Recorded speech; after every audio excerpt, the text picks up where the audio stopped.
हैदराबादमध्ये लंग्स नावाने ओळखलं जाणारं कच्ची काचीबोली या ठिकाणी 400 एकर फॉरेस्ट लँड आहे. आणि ही फॉरेस्ट लँड तेलंगणा गव्हर्नमेंटला उद्ध्वस्त करून त्या ठिकाणी बिल्डिंगी उभारायचे आहेत. अजाणकार माणसांचे ठीक आहे, पण आता गव्हर्नमेंटला सुद्धा सांगावं लागतं आहे की निसर्ग आपल्यामुळे नाही आहे, आपण निसर्गामुळे आहोत. मला एक गोष्ट आठवते की किती फुलांवर हक्क सांगतात त्यांना जन्म देणारी झाडं. वाहता वारा वसूल करतो का दर महिन्याला भाडं? लिटरभर पाण्याचा काय भाव सांगते नदी, आणि किती ॲडव्हान्स मागतात ढग पाऊस पाडण्याआधी? किती हत्ती दात पडल्यावर आपलाच हस्तिदंत विकतात, आणि चोचीत मावेल तेवढंच खावं हे पक्षी कुठून जाणतात?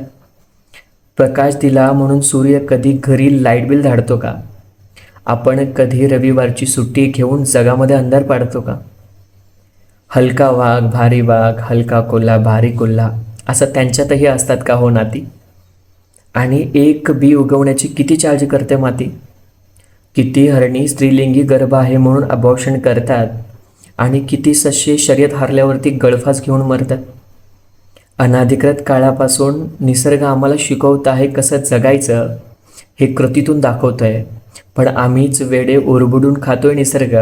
कधी कळेल आम्हाला आपल्यामुळे नाही आहे निसर्ग, आपण आहोत निसर्गामुळे.